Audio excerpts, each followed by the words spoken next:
तू करे आमच्या काना पैसे आहे साऊंड सगळा माझ्या काना पैसे खाली बसा खाली बसा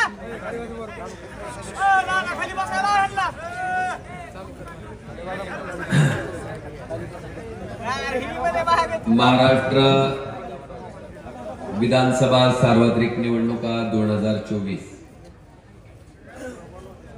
भोमपरंडा वाशी विधानसभा मतदारसंघाचे महाविकास आघाडीचे व राष्ट्रवादी शरद चंद्रजी पवार पक्षाचे गुन्हाला गड्या सगळ्याला काय गुन्हाला तुम्ही खाली बसले त्यांच्यासारखा सगळ्याला गुन्हे उद्या जरा बसा टिकून खाली मला बोलताना निवांत वाटते तुम्हाला बी ऐकताना निवांत वाटते अधिकृत उमेदवार आदरणीय या तालुक्याचे माजी आमदार आमचे सहकारी मित्र आणि ज्यांनी लोकसभेला स्वतः उमेदवार असं समजून माझं उमेदवारासारखं काम केलं ते आदरणीय राहुल भैया मोठे साहेब यांच्या प्रचारार्थ आयोजित केलेल्या या सभेला मंचावर उपस्थित असलेले आमचे शिवसेनेचे ज्येष्ठ नेते आदरणीय शंकरतात्या बोरकर साहेब या ठिकाणी मंचावर उपस्थित असलेले आणि निष्ठा काय असते ज्या पद्धतीनं कैलासवासी ज्ञानेश्वर तात्या पाटील साहेबांनी स्वतःच्या खांद्यावरचा भगवा कधीही खाली उतरू दिला नाही अनेक संकट आली अनेक वेळेस संघर्ष करायची वेळ आली त्या संकटाच्या संघर्षाच्या काळात सुद्धा आपला पक्ष आणि आपली निष्ठा बाळासाहेबांच्या प्रती उद्धव ठाकरे साहेबांच्या प्रती कधीही ढळू न देता शेवटचा श्वास सुद्धा त्याच भगव्याच्या शालीखाली घेतला असे ज्ञानेश्वर तात्यांचे चिरंजीव आणि आपल्या वडिलांची परंपरा तितक्याच ताकदीनं पुढे नेणारे आमचे जिल्हा प्रमुख सन्माननीय रणजितजी ज्ञानेश्वर पाटील या ठिकाणी खरं आता बाबा आले का नाही येलेत बाबा आता बाबा आल्यावर बाबांचा प्रवेश ज्या दिवशी रात्री उद्धवजी ठाकरे साहेबांच्या हस्ते झाला मला वाटतं ती प्रवेश झाल्याच्या नंतर आता ह्या मतदारसंघात काय होणार आहे ही काय सांगायची काय आवश्यकता राहिली का आता ज्यांच्या प्रवेशानं राहुल भैयांच्या विजयावर त्या ठिकाणी शिक्कामोर्तब झालंय असे प्रशांत बाबा खेडे साहेब मंचावर उपस्थित असलेल्या सगळ्याच मान्यवरांची मी क्षमा मागतो आणि आपल्या सर्वांचाच नामोल्लेख आदरणीय चलते की काय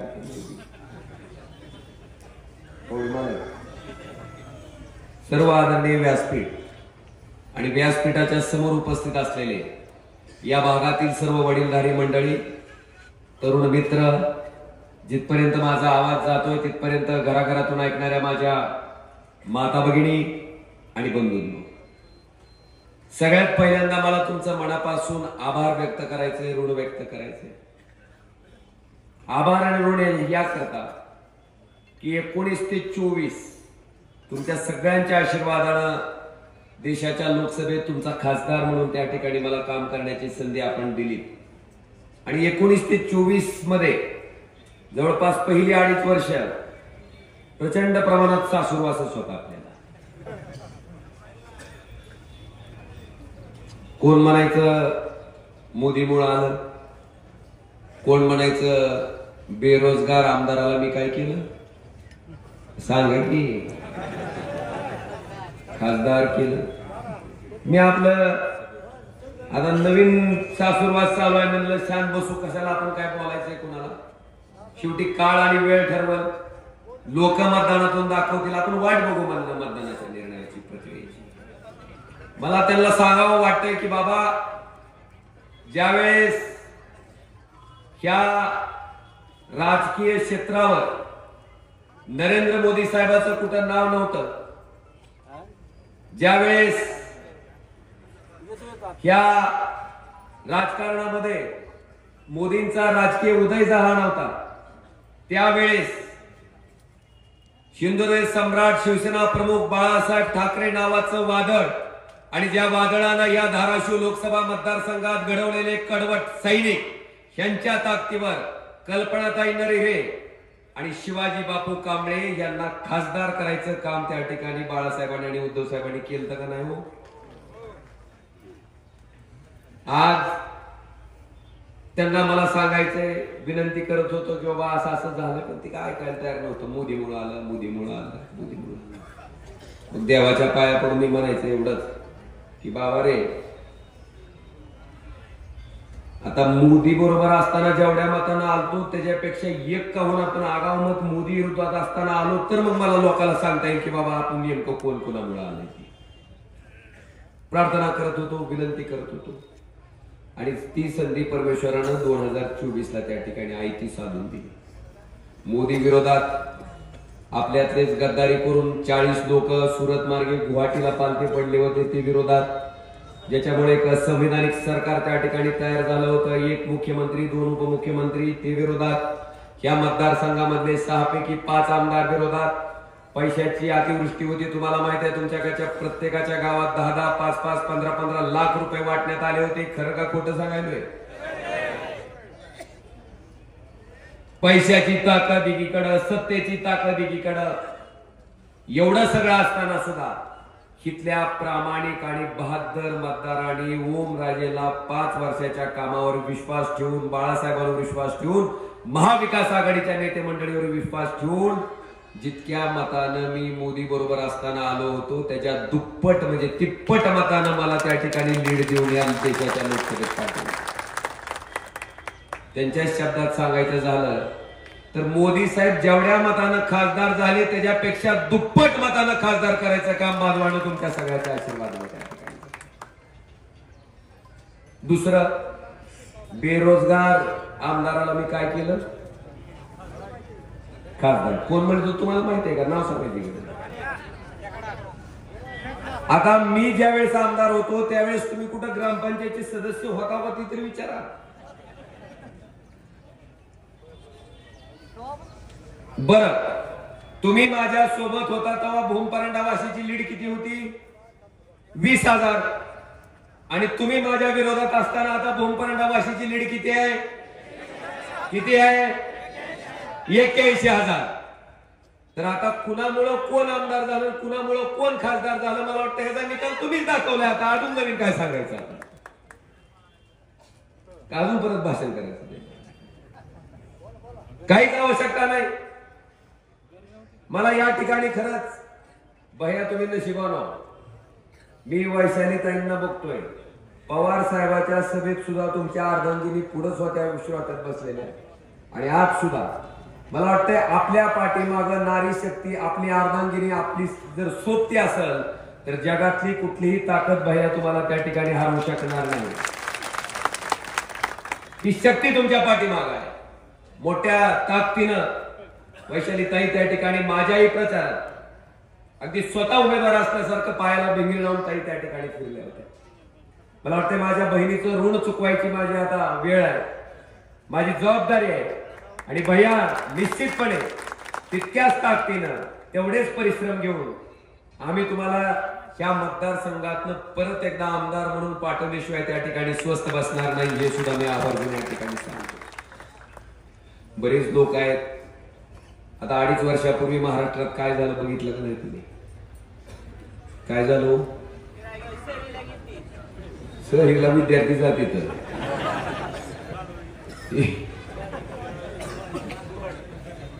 त्यांची वाक्य एक एवढे ऐकण्यासारखे आहेत, कमालच आहे.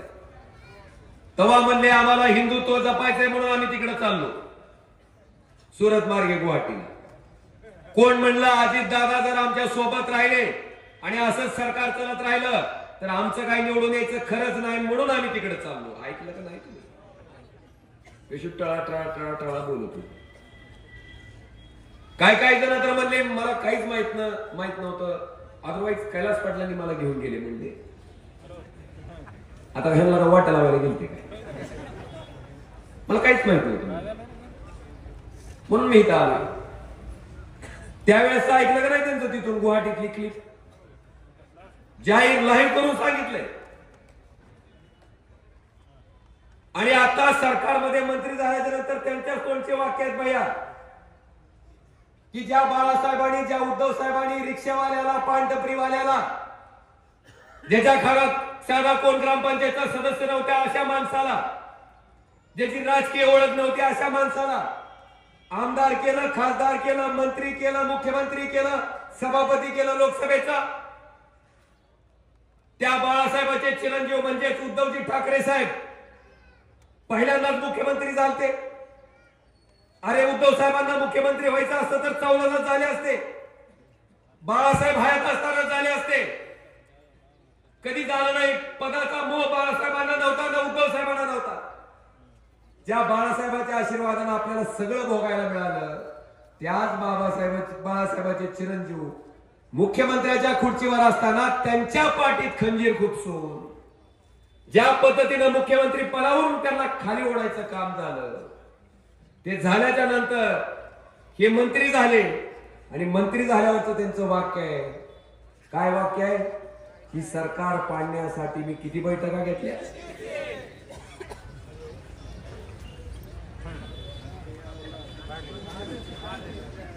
काय ह्याला म्हणते तो माणूस की म्हणते. आता ह्या वृत्तीचा माणूस आहे. ज्या माणसाला संधी दिली त्या नेतृत्वाचं घेणं देणं नाही. जे मतदान तुम्ही टाकलं त्या मताशी घेणं देणं नाही. फक्त एकच भाषा यांना कळती कोणची? फक्त पैसे. ती म्हणजे राजा नापूर इथं बसलेली सगळे गुलाम. काय भाषेत बोललं जात आहे मी सांगायची गरज नाही. तुम्ही बघितलंय जवळून. ह्या पद्धतीने जर माणूस बोलत असेल, जी माणूस म्हणत होता की मला माहित नव्हतं कैलासदादांनी मला घेऊन गेले आणि आता म्हणते की ती सरकार पाडायसाठी मी 150 बैठका घेतल्या. नेमकं खरं कोणचं? तुम्हाला ती बॉलिवूड माहितीये का? बॉलिवूड हिरो हिरोईनचं त्याच्यात एक राखी सावंत नावाच्या भगिनी आहेत बाबा. बॉलिवूड मध्ये राखी सावंत आहेत आणि राजकारणात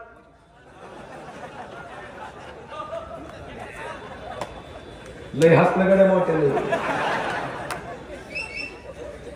ती आणि ही कवा काय बोलल ह्या दोघांचा बी नियम नाही. तुम्हाला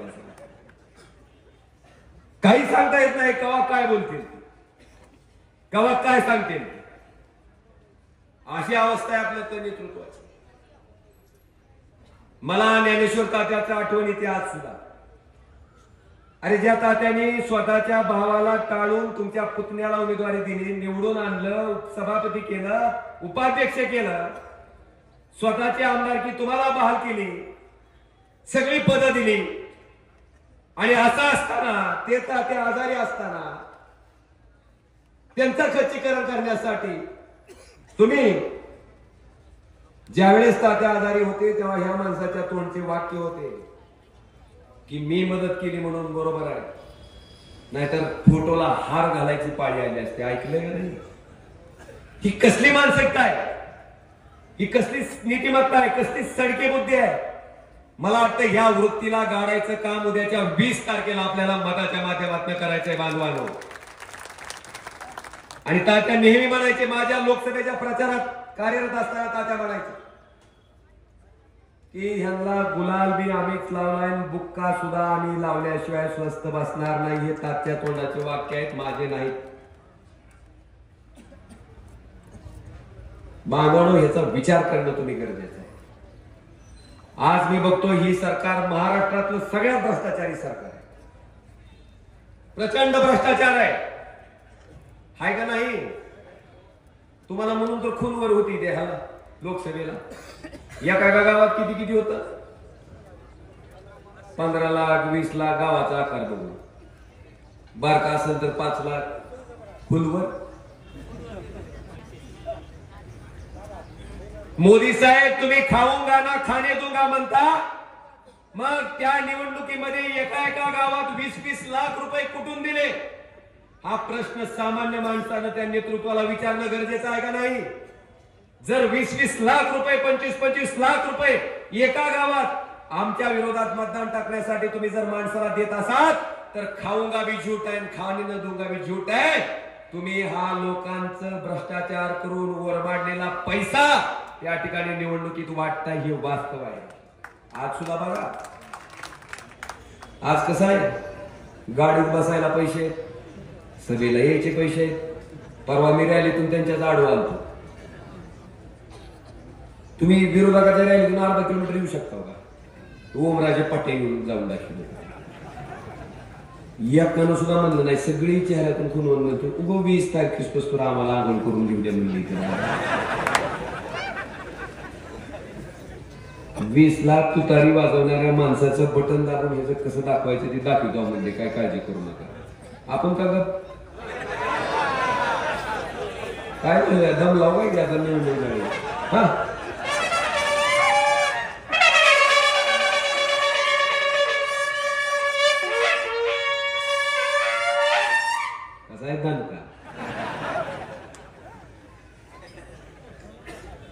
हा काळजी दादाची आठवण येत असेल तुम्हाला पवार साहेबांची कमाल आहे. काय चिन्ह हुडकून काढलंय, मग लाजवाब चिन्ह आहे, काय त्याला चालत नाही. लय जाहिरात करायची गरज नाही. मला वाटतं ती गाडायची आपल्याला. प्रत्येक आमदार बघा तुम्ही आता ह्या कोपऱ्यापासून चालू करू आपण. तुमच्यात किती हजार कोटीचा विकास आहे? नाही खरेदी सांगा की एक कुठला तरी फिक्स करा, नाहीतर आम्ही आकड्यावर लावायचं निघायचा दुसराच. 5,000 कोटीचा विकास. तिथून बार्शीला खाली उतरलं की तिथं 4,000 कोटीचा आहे. तिथून इकडे एक कैलास पाटील फक्त आमच्याकडे आहे. पुन्हा पुढं तुळजापूरवाला तर लय खतरनाक आहे, ती बी असंच लोक ते 5,000. तिकडे उमरगाला वाऱ्यावाला थोडं जरा हलक्यात बोलते, ती 1,800 कोटी म्हणते. आणि तिकडं पुन्हा औषधात ती फडणवीस ती बी असं बोलतोय 4,000 कोटी. पण ही बघा ही कशी गंमत आहे.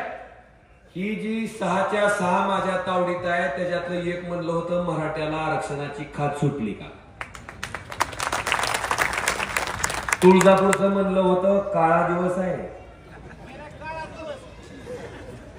अरे नालायका अंतरवाली सराटी जेव्हा आया बहिणीची डोकी फुटली रक्तबंबाळ झालं, ती दिवस काळा दिवस नव्हता. पण मनोज दादा तुम्हाला त्या ठिकाणी फडणवीसवर बोलले, जरूर आपल्या बापावर बोलण्यासारखं तुम्ही जर त्या ठिकाणी काळा दिवस म्हणत असाल. आणि तिसरं तिकडं आहे आवश्यक, ती म्हणतो SITची चौकशी लावा. कुठली मराठा आंदोलनाची बाकीची बाक वाजत होती. ही सगळीच्या सगळी घेरायचे बांधवानो. 20 तारखेला ह्यांचा सुपडा बघा देवानं माझ्याच तावडीत आणून सोडली.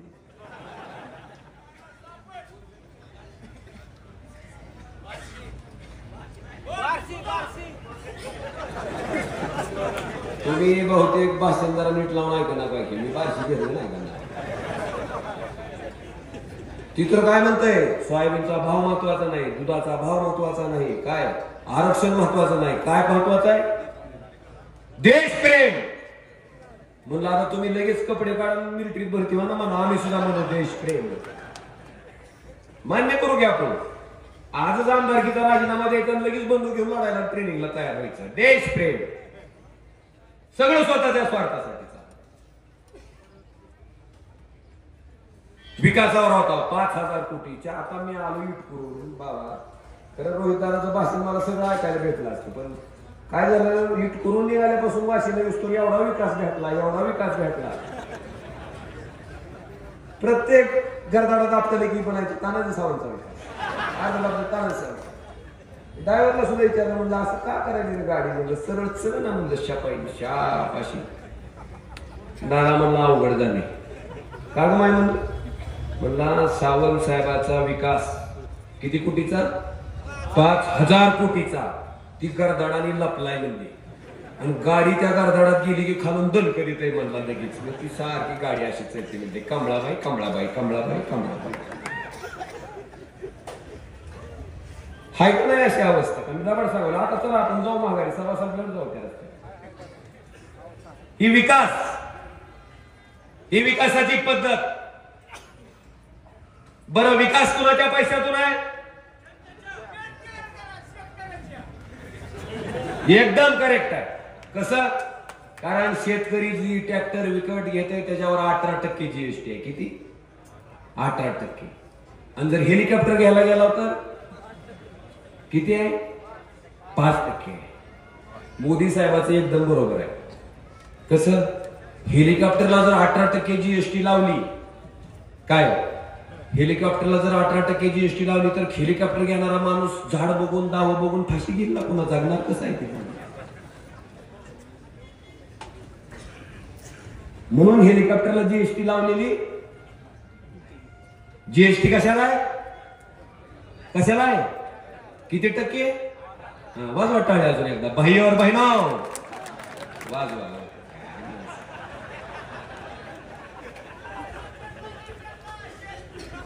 त्यांना कमाई बॉर्डर असून त्या शेतकरी आठवायला ही ती कमाल आहे. कसं आहे शेतकरी? खरं आहे त्यांचं. सगळा पैसा तुमचा आहे. टॅक्स भरता. इथे दुकानदार आहेत बघा जीएसटी न किती भरते. बिस्किट पुडा घ्या, हो पेस्ट घ्या, ब्रश घ्या, कापड घ्या, माणूस वर गेल्यावर पोचवायचं सामान घ्या. दुसरा अजून सांगतो बाबा, बियादाणे असतात का? बियादाण्याला 18% जीएसटी आहे. बियादाणे आपलं द्राक्षापासून तयार करतात. इतकं शेतकऱ्यावर प्रेम आहे या सरकारचं. तुम्ही असंच प्रेम करीत राहा. शेतकऱ्याची कुपाटी लावल्याशिवाय ही सरकार गप्प बसत नाही बघा. तुम्ही फक्त प्रेम करा. इतकी वाईट वेळ शेतकऱ्यावर आणली. सोयाबीनची परिस्थिती तीच आहे. हाय का नाही? का लबाड सांगवलं मी. बाईवर बहिणाव किती रुपये नाही का सोयाबीन? 3500, 3000. मग काय आता 1000 व्हायची वाट बघायची का? 11,000 रुपये क्विंटलचं सोयाबीन आज तुम्हाला 3500 न विकायची पाळी आहे. 4000 न विकायची पाळी आहे. एक क्विंटलला 7,000 रुपयाचं नुकसान आहे. 7,500 रुपयाचं नुकसान आहे. बारक्यातला बारका शेतकरी जरी घेतला तरी 10 क्विंटलचं तरी निघत असेल की सोयाबीन. 10 क्विंटल तरी बारक्यातलं बारक 10 क्विंटलच्या सोयाबीनचा हिशोब घातला तर 70 ते 75,000 रुपयाचं नुकसान त्या बारक्या शेतकऱ्याचं झालंय.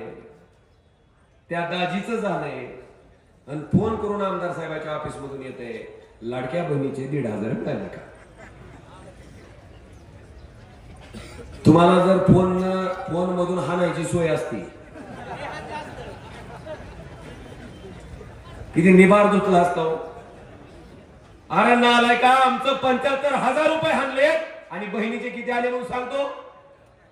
1500. बरं 1,500 सुद्धा कधी मान्य केलं असतं? तुम्ही मुख्यमंत्री एकनाथ शिंदे साहेब ज्या दिवशी त्या खुर्चीवर बसलात त्या दिवशीपासून जर आमच्या बहिणीला 1,500 रुपये द्यायला चालू केले असते तर तिथं व्यासपीठावर आणून तुमचा सत्कार आणि सन्मान केला असता आणि म्हणलं असतं वार गबरू ह्याला खरंच बहीण लाडकी. तवा नाही आठवली बहीण. तवा नाही चालू केली पगार. कधी चालू केली? लोकसभेला पाटाळात रुग्ण नका की बोलली.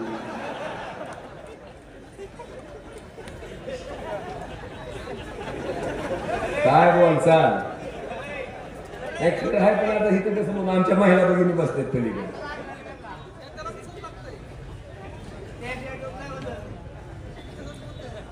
ही अवस्था आहे. बांधवण्याचा विचार करा तुम्ही. त्या दिवशी नाही दिले पैसे. पाठीत रुग्ण बसलं की बहीण आठवली आणि मग स्वतःची लाडकी खुर्ची धोक्यात आहे लक्षात आल्याच्या नंतर बहीण आठवली आणि लाडकी खुर्ची वाचवण्यासाठी लाडकी काय आणली? ही कबूल आहे का? एवढा ओम राजे भाषण करायचं म्हणून कधीच करत नाही. कुणावर टीका करायची म्हणून करत नाही. जी वस्तुस्थिती आहे जे खरं आहे ते प्रामाणिकपणे ओमराजे सांगताय. काय का नाही असं? उद्धव ठाकरे साहेबांनी 2 लाख रुपयाची कर्जमाफी तुम्हाला दिली का नाही? फक्त 7 मंत्र्याचं मंत्रिमंडळ होतं, कुठली निवडणूक नव्हती, कुठल्या निवडणुकीचा निकाल नव्हता, पण 2 लाख रुपयाची कर्जमाफी त्या ठिकाणी उद्धव साहेबांनी एका अंगठ्यावर केली का नाही बांधवांनो? ही उद्धव साहेब मध्ये आणि ह्यांच्यामध्ये फरक आहे. आणि लाडक्या बहिणीचे बी तुंतुन वाजवायचं कारण नाही तात्या. लाडक्या बहिणीचं बी तुंतुन वाजवायचं कारण नाही, कारण महाविकास आघाडीचं सरकार आल्यावर आमच्या लाडक्या बहिणीचं अनुदान 1,500 रुपये 3,000 रुपये करायचा निर्णय सुद्धा हे सरकार त्या ठिकाणी घेणार आहे महाविकास आघाडी.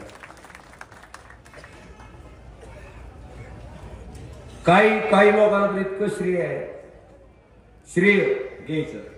आता मी आहे एकटा खासदार, तुम्ही मला खासदार केलं, तुम्ही जीएसटीचे पैसे देता, तुम्ही मला अधिकार दिला म्हणून आम्हाला तुमचे पैसे तुमच्यासाठी खर्चाचा अधिकार मिळाला का नाही हो? मग आपलं माझं म्हणजे लोकप्रतिनिधीचं तुमच्यासाठी तुमच्या पैशातून काम करणं ही कर्तव्य आहे का उपकार आहे? कर्तव्य. ज्या आईबापाला आपल्याला जन्म दिला त्या आईबाप लहानाचं मोठं केलं, आपलं लग्न केलं आणि आपल्या आई वडिलांचं वय होतंय, वृद्ध होते, मग आपण आपल्या आई वडिलांना सांभाळत असताना आपण काय नारळ फोडून सांभाळतो, आपण कुदळ मारून सांभाळतो, आपण जाहिरात करून सांभाळतो. जर असं केलं तर लोक शेण घालतात का नाही तोंडात? का? अरे त्या आईबापाला सांभाळणं तुझं कर्तव्य आहे.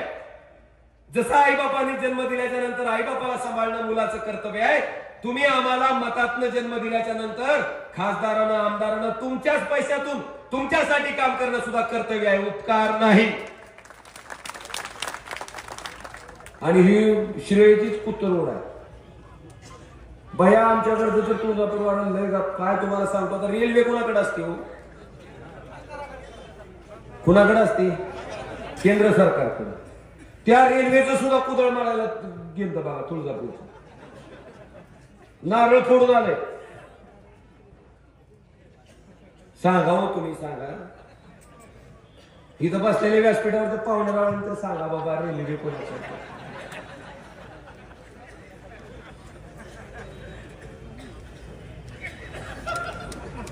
कळलं? नुसती कुत्तरोड आहे. मी केलंय, मी केलंय, मी केलंय. कर्तव्य आहे. ओमराजेंना नारळ फोडलेला आठवतंय का तुम्हाला? मी RDSS मधनं किती सबस्टेशन मंजूर केले सगळं आहे माझ्याकडे. प्रधानमंत्री ग्राम विकास योजनेत, प्रधानमंत्री ग्राम सडक योजनेतनं किती केलंय मला माहिती आहे. आपल्या अपंग बांधवासाठी आपण 6.5 कोटी रुपयाचं साहित्य वाटलंय. कधी उद्घाटन केलं? अरे आपलं कर्तव्य आहे ना. ह्या भावनेत बांधवानं करत आलो. आणि मला तुमच्या कळम या ठिकाणी वाशी भूम परंडाच्या स्वाभिमानी जनतेला एक सांगायचं, तुम्ही निवडून दिलेलं नेतृत्व कसं आहे?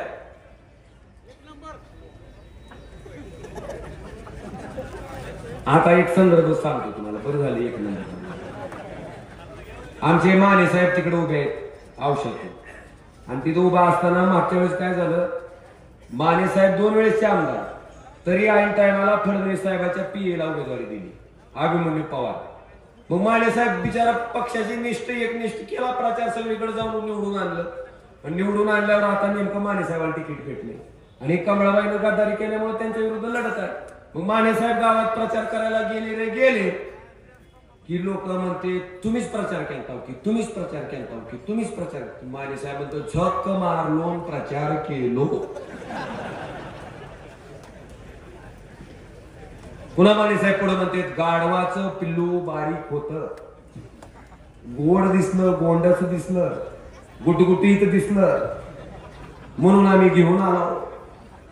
आणि गाढवाचं पिल्लू 5 वर्षात मोठं झालं. आणि जवळ लाथा घालायला लागलं, जवळ लाथा घालायला लागलं. मागच्या पायाला तर घालायला लागलं, पुढच्या पायाला बी घालायला लागलं.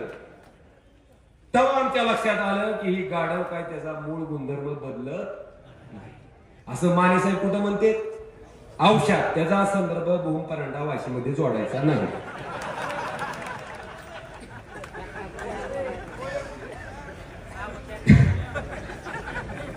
तुम्ही जोडला तर माझी चूक नाही. ही परिस्थिती आहे बांधवांना. बोंब इतकं चांगलं आहे, कुठे गेलं ती गाड्यावरच पिल्लू. बोंब परांडा वाशीच्या लोकांकडे पूर्ण महाराष्ट्राच्या नजर आहेत. का? त्याही वेळेस होत्या ओमराजे उभा होता त्यावेळेस. मला तुम्हाला विचारायचंय, आम्ही सुद्धा जर 50 खोके घेऊन लाचारी पत्करून तिकडे पालत पडलो असतो तर इथं बसलेलं ती गुलाबी शर्ट वाल्याला पोरग सुद्धा त्याचं नाक गाळायला बघा, ती म्हणलं असतं गप्पे खोक्यावाल्या. काय मला उत्तर होतं? काय मला भाषण करता येत होतं? काय त्या पोराचं समाधान मी करू शकत होतो? नाही करू शकत. पण प्रामाणिकपणे इमानदारीनं त्याला लाट मारून थांबलोय. आज स्वाभिमानानं तुमच्या समोर ताट मानेनं बाजूला बोलू शकतो. नसतील पैसे आमच्याकडं, नसतील खोके आमच्याकडं, पण प्रामाणिकपणाची, इमानदारीची आणि निष्ठेची फार मोठी शिदोरी बांधवानं आमच्या पाठीशी आणि त्याचा अभिमान आहे, आयुष्यभर राहील. म्हणून त्या ठिकाणी ते समोर आहे. तुमचा सुद्धा बघत असताना लोक काय बघते, अरे ओमराजेच्या विरोधात पंतप्रधान होतो, ओमराजेच्या विरोधात 1 मुख्यमंत्री 2 उपमुख्यमंत्री होतं, तिथले 6 मधले 5 आमदार विरोधात होते, ते आमदार एवढे पैसे लावत होते, एवढे पैसे लावत होते, तरी सुद्धा इथल्या स्वाभिमानीनं जनतेनं त्याची लाचारी न पत्कारता मशालीच्या पुढचं बटन दाबून त्यांना त्यांची अवकात दाखवून द्यायचं काम केलं. मान कुणाची वर झाली? ज्याला निवडून दिलं त्याची बी आणि ज्यानं निवडून दिलं त्याची बी. लोक मला विचारतात, लय पैसे आहेत, लय पैसे आहेत. म्हणलं पैसे घेऊन, तुमचं वाक्य, पैसे घेऊन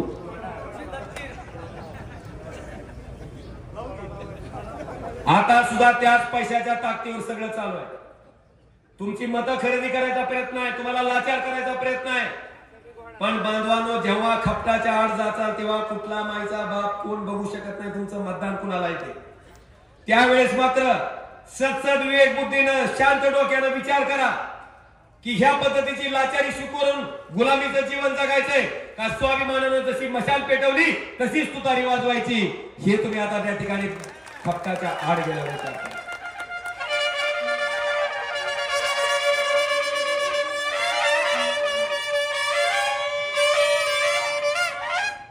टाइम तर आहे ना सगळीचा. तुमचा चांगला तुम्ही पारायला ठेवलंय बघा. 4 वाजता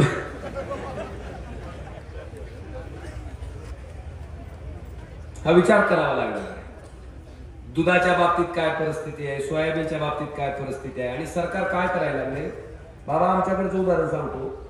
डीमार्ट तयार केले धाराशिवला, डीमार्ट. आणि धाराशिवला डीमार्ट झाल्यामुळे काय झालं, जी गावातली किराणा दुकानदार होते का बारके बारके, त्यांचं दिवाळीला 10-10 लाख रुपयाचा धंदा व्हायचा. किती? 10 लाख रुपयाचं सामान त्यांचं विक्री व्हायचं किराणा दुकानदाराचं. आमच्यापासून हिंगळजवाडी असेल, गोर्धनवाडी असेल, तेर असेल. डीमार्ट मुळे काय झालं, 1 लाख रुपयाचं सामान आणलंय किराणा दुकानदारानं, 10,000 रुपये सुद्धा विक्री नाही. ही काय दर्शवतंय? सरकारला फक्त एकच डीमार्ट वाला मोठा करायचा आहे, सरकारला फक्त एकच अदानी मोठा करायचा आहे. बाकीचे शेकडो लाखो किराणा दुकानदार मातीत गेले तरी त्याचं घेणं देणं. ह्या पद्धतीनं सरकार चाललंय. आणि तुम्ही आता त्या सरकारला विसर्जन द्यायचं, तुम्ही त्या सरकारला ब्रेक लावायची जबाबदारी कुणाची आता. आणि बांधवांना मला अभिमान आहे की राहुल भैयानी, रणजित दादानी त्या ठिकाणी, राहुल भैयांना तर एवढा संघर्ष होता, इतका पेच पडला होता, पण भैयानी शरद पवार साहेबांची साथ त्या ठिकाणी संकटाच्या काळात सुद्धा सोडली नाही. कितीही मोठा संघर्ष करायची पाळी आली तर त्या संघर्षाची तयारी ठेवून, त्या संकटाची तयारी ठेवून भैया इमानदारीनं प्रामाणिकपणे शरदचंद्रजी पवार साहेबांच्या मागे उभा टाकायचं काम तुम्ही केलंय. तुमची इमानदारी, तुमचा प्रामाणिकपणा ही जनता 20 तारखेला तुतारी वाजवणाऱ्या माणसाच्या पुढचं बटन दाबून तुम्हाला त्या ठिकाणी विधानसभेत पाठवल्याशिवाय स्वस्थ बसणार नाही.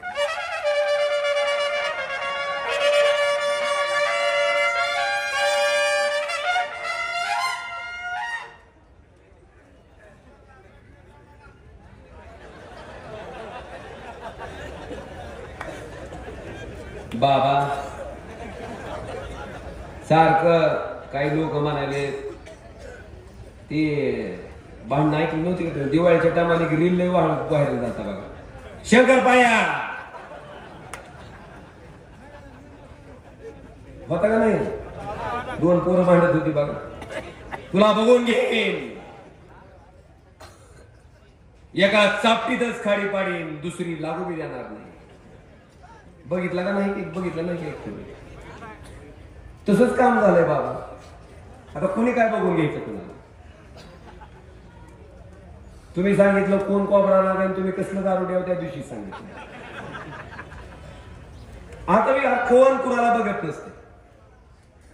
जन्म देणारा ती आहे, जगवणारा ती आहे, आणि वेळ झाल्यावर वर बोलवणारा बी.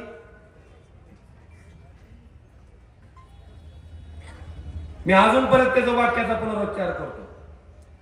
जगी जीवनाचे सार जाणून घ्यावे सत्वर, जैसे ज्याचे कर्म तैसे फळ देतो रे.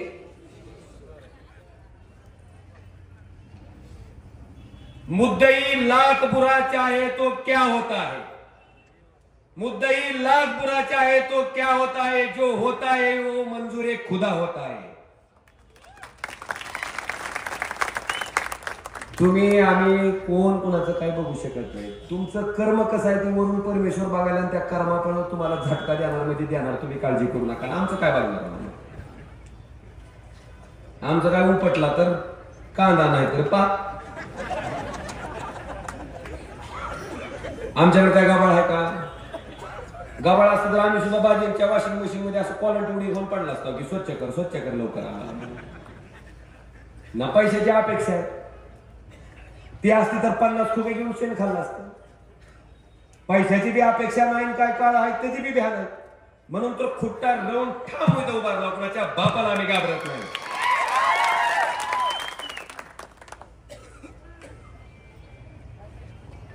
कोण प्रामाणिक आहे, कोण लबाड आहे, काय काय जाणाला तर आमच्याकडे त्याला उद्घाटनीय रोग झालाय. आणि इथं मंत्री आहे.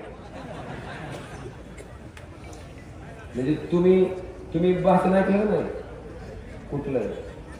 नाही तिथं एक जण उभारलं होतं आणि हिथं असं एक जण होतं.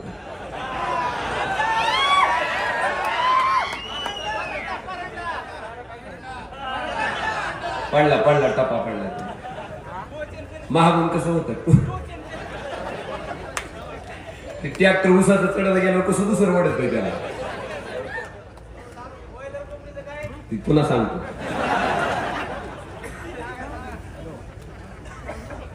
ती महागून चालू होतं. अजून आपल्या ह्याने काय केलं नाही. महाराष्ट्रासाठी मोठी योजना आणली. सदृढ बालक सदृढ महाराष्ट्र. बालक सदृढ दिसायला होते त्याच्यात. अख्खा महाराष्ट्र कुपोषित होता.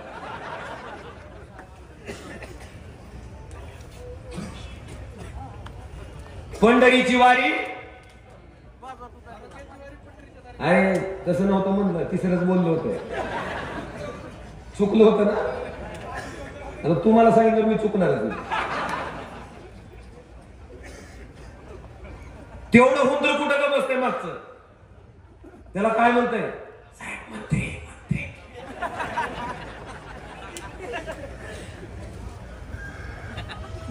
तुम्हाला अंदर की बात माहित नाही. कुणा सांगेन मी अंदर की बात काय? म्हणजे किती आग आहे. तुमची सेवा करण्यासाठी नाही, पण तुमच्यासाठी नाही, स्वतः मंत्री होण्यासाठी. मंत्री झालं तरच त्यांचा श्वासोश्वास चालू राहतात. मंत्री करणार मुले श्वास झाला बाबा माझा. मी बाबा ओ भैया आपण माझे आमदार होता. आपला श्वास बंद पडला का? आरामात चालू. ही मंत्रीपद, ही आमदार, ही खासदार कोणासाठी? तुमच्यासाठी. तुमच्यासाठी जगायचं पद आहे. हे मिरवायचं नाही. कुणी कसं वापरायचं ज्याचं त्याच्या वृत्तीवर अवलंबून. पण बांधवानो आम्ही त्या ठिकाणी प्रामाणिकपणे 5 वर्ष राबलोय का नाही? कडपस्तोर आपल्याकडे काय त्यांच्यासारखे कारखाने बी नाहीत 7-8 ना, त्यांच्यासारख्या शैक्षणिक संस्था बी नाहीत. तरी सुद्धा एक सामान्य पोरग 5 वर्ष तुमच्यापैकी एक आहे समजून तुमच्यासाठी काम करत आलं. बांधवानो, मी एवढा साधा साधा आहे का नाही? आता कालच उदाहरण सांगतो. औषधाच्या सभेला उद्धव साहेब आले. औषधाच्या मला पोलीस जाऊ दे ना.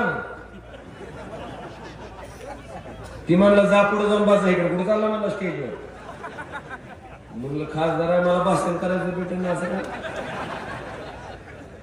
ती मला असं खालून वर बघतोय. असला खासदार असते का? म्हणलं चलत.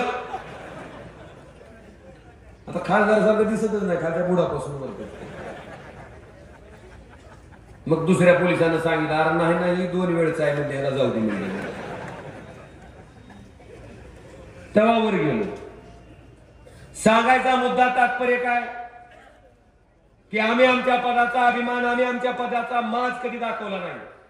ही पद तुमच्यासाठी आहे. तुमच्यापैकीच आम्ही एक आहे आणि तुमच्यासाठी राबण्यासाठी तुम्ही आम्हाला निवडलंय. त्या भावनेत आम्ही जगतो.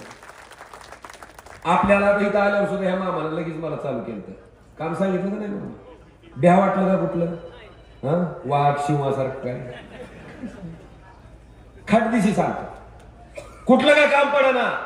आपल्या घरातल्या भावाला, आपल्या घरातल्या मुलाला, आपल्या घरातल्या नातेवाईकाला जितक्या अधिकारानं आपण काम सांगू शकतो तितक्याच अधिकारानं ओमराजे निंबाळकरला सांगू शकतो का नाही बांधवांनो? तिकडं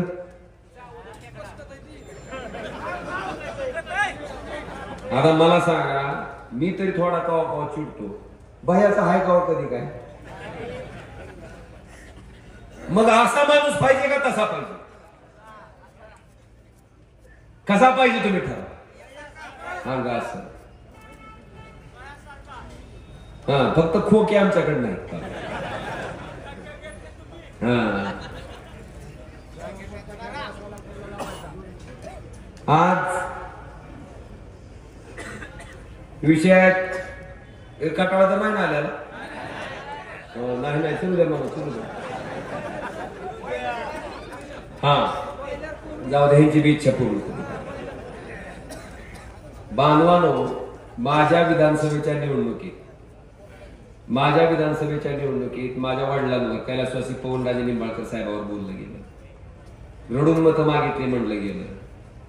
म्हणजे काय त्याला शेवटी त्यांच्या तोंडात ना काय वाक्य म्हणजे काय येणार का?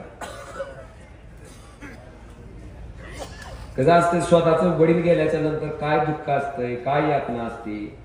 मला वाटतं राहुल भाईला, ओमराजेला, रणजित पाटलाला माहिती आहे की वडील काय असते. त्याचे वडील गेलेत ना त्याला विचार काय पद्धत आहे बोलायची. मी त्यांना एवढं सांगू इच्छितो आणि तुम्हालाही विचारायचंय मला, कोंबडीचा अंड खातो का नाही? कोणची म्हणतात त्याला? बॉयलर का? त्याला बाप असते का?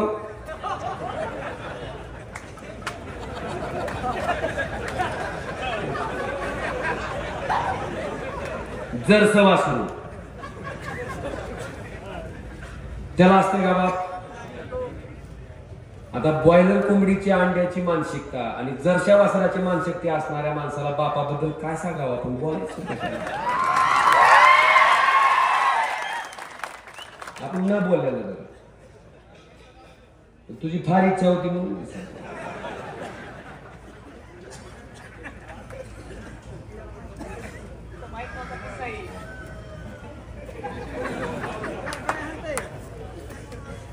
बांधवानो, मला तुमच्या सगळ्याला आता एक सांगायचं. मोदी साहेबांचं आपल्यावर काय प्रेम आहे बघा. कांद्याला निर्यातीला परवानगी दिली, ती लाल कांद्याला देत नाही. कोणत्या कांद्याला देते? पांढरा. का? गुजरातला.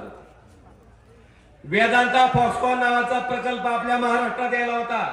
2 लाख पोराला पुण्याला रोजगार मिळत होते. न्याला कुठं? 2 लाख पोराच्या रोजगाराच्या संधी बुडाल्या कुणाच्या? एक तरी बोललं का? मुख्यमंत्री बोललं का? उपमुख्यमंत्री बोललं? बोलू शकत नाही. मुख्यमंत्री तेवढं म्हणलं मोदीजी, आणि म्हणून खरं म्हणजे ह्याच्यापेक्षा मोठा प्रकल्प द्या. का की एकादशीचा काशीफळ भोपळा देतो.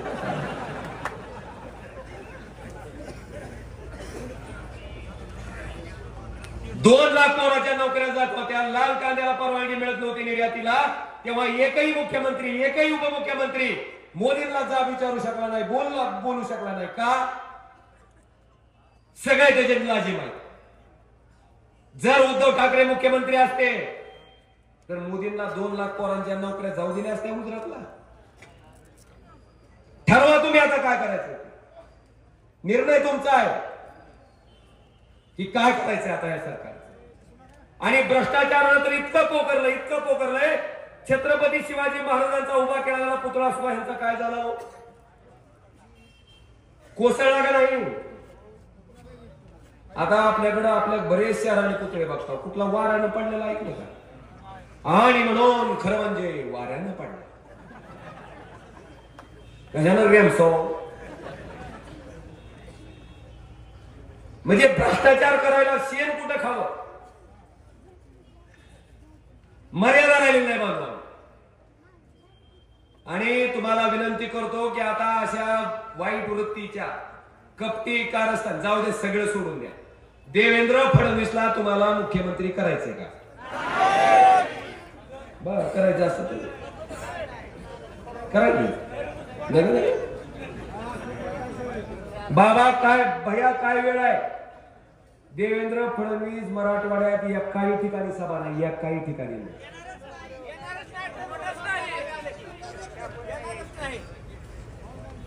किती तुमची प्रतिमा गेली बघा. कपटी कारस्थानी, दुसऱ्याचे पक्ष फोडायचे, आमदार फोडायचे, ईडीचा दाब द्यायचा, सीबीआयचा दाब द्यायचा. आमच्याकडे आला तर बरं, नाहीतर तुला लगेच जेलत टाकतो म्हणायचं. काल सुद्धा बार्शीमध्ये नाकेश अक्कलकोटीवर तुम्हाला सांगतो इन्कम टॅक्सची दाद टाकली. काल तुम्ही का ताम्रपट घालून आला का? कधी जाणार नाहीत का तुम्ही वर? कधी सत्तेतून जाणार नाहीत? बांधवानो, इतक्या पद्धतीनं त्या ठिकाणी दबाव आणायचा प्रकार चालू आहे. ही सरकार आज इथल्या नेत्यावर दबाव आणतोय. ही सरकार आपण बघितलं असाल, एकनाथ शिंदे, अजितदादा पवार, भाई और बहनों, 70,000 कोटी का घोटाला किसने किया? मोदी साहेब म्हणले यांना शिक्षा देणं माझी गॅरंटी आहे. म्हणले का नाही? आणि मोदी साहेबांनी गॅरंटी कशी पूर्ण केली? कमळाबाईच्या मंत्रिमंडळात अजितदादांना कुठलं पद? उपमुख्यमंत्री पद. आणि खातं अर्थ खातं. म्हणजे खाण्याचं ह्यांचं इतकं चांगलं दिसलं. बोलताय काय, वागताय काय? आमचा तुमच्यावर रोष नाही, विश्वासानं आम्ही तुम्हाला बसवलंय. आता सुद्धा सांगतो, का नावून गेलंय. आपकी बार किती पार होतं? झालं 400. डॉक्टर बाबासाहेब आंबेडकरांच्या संविधानानं मिळालेल्या मताची किती ताकद असते बांधवानो, तुम्हाला अनुभवायला आली. 400 पार कशासाठी होतं? संविधान बदलण्यासाठी. लोकांनी त्यांना 350च्या 250च्या खाली ढकललं. 250च्या बहुमत सुद्धा मिळून गेलं नाही. ही ताकद मला वाटते तुमची लोकमताची, आणि त्याचा सन्मान करणं आमची जबाबदारी. कुणाला सत्तेचा माज आलाय, कोण माज घेऊन वावरतोय, तुम्ही सगळेजण साक्षीदार आहेत. फार काही बोलणार नाही. तुम्हाला विनंती करतोय आता शेवटची मी, की आता उद्याच्या येणाऱ्या 19 तारखेला आपल्याला जे मतदान करायचंय, आपली टेस्टिंग असते. मी फुकट भाकर जिरवत नाहीतर बोलणार लय मोठ्यानं भाषण करते, खालची दोघ जण चर्चा करते. तुला कळालं का? नाही. चल 19 म्हणल्या उत्तर किती फास्ट आलं तुमचं? 20 तारीख पक्की लक्षात ठेवली. पहिल्या पूर्ण भरलेल्या मशीनवर कितव्या नंबरला चिन्ह आहे? कितव्या नंबरला आहे? ज्या पद्धतीनं ओमराजे तुमच्याकडे राबण्यासाठी तयार आहे, त्याच पद्धतीनं भैयासारखा एक माणूस पाहिजे का नाही? महाविकास आघाडीचं सरकार का आणायचंय? रोहित भाईने सांगितलं का नाही? लाडक्या बहिणीचं मानधन 1,500 3,000 करण्यासाठी भैयाला मतदान. 3 लाख रुपयापर्यंत शेतकऱ्याचं सरसगट कर्ज माफ करण्यासाठी सरकार आणण्यासाठी महाविकास आघाडीचं भैयाला मतदान. तुमचा आरोग्य विमा, आता हे तुमचे आरोग्य मंत्री सांगतील भैया त्या कार्डची अशी अवस्था आहे, ती कार्ड घेऊन जर कुठल्या दवाखान्यात गेलं तर दवाखान्यातला डॉक्टर म्हणतोय ही ऑपरेशन बसत नाही, ही गोळी बसत नाही. मग टकोऱ्यात झाल्याचं का? माणूस विचार करत असं राहिला, योजना बघून मी कसं काय आजारी पडलो नाही? आता 1000 का तुमचं सरकारची योजना बघून पडणार आहे का? आणि म्हणून भैयांना मतदान काय करायचंय तर 25 लाख रुपयाचा सगळ्या आजार कवर असणारा विमा त्या ठिकाणी महाविकास आघाडीचं सरकार त्या ठिकाणी केलं. त्याच्यामुळे आता ह्यांच्या 1,500च्या पुंगीवर भरू बहिणींना खास करून माझी विनंती सांगा नीट. आता तेवढंच त्यांना आहे फक्त वाजवायला, दुसरं काही नाही. ही सगळी पंचसूत्री आहे बाजूला आणि ही राबवायची असेल, ही अंमलबजावणी करायची असेल, आपल्याकडचं जंगलराज संपूर्ण जर एक सुसंस्कृत ज्या माणसानं ह्या भागात सिंचनाचं आपण बघितलं असेल, दुष्काळी तालुका म्हणवला जात होता. 25 लाख टन ऊसाचं उत्पादन त्या ठिकाणी कैलासवासी आमदार महारुद्र बाप्पा मोठे, कैलासवासी ज्ञानेश्वर तात्या पाटील, आमदार राहुल भैया मोठे या सगळ्याच्या कार्यकर्तृत्वानं जर या ठिकाणी 25 लाख टन ऊसाचं उत्पादन होत असेल तर मला वाटतं ह्याचं श्रेय सुद्धा या ठिकाणी त्यांना देणं कुठतरी गरजेचं आहे बाबा. आणि जी पाणी आहे ती आपण जाणू भैया, ही दुसऱ्याने किती बी हवेत फायटिंग आणली, निस्तर विकासदार पाणीदार म्हणायचं, प्रत्यक्षात अंमलबजावणी. आणि म्हणून बांधवांनो विनंती करतो, उद्याच्या 20 तारखेला रामकृष्ण हरी.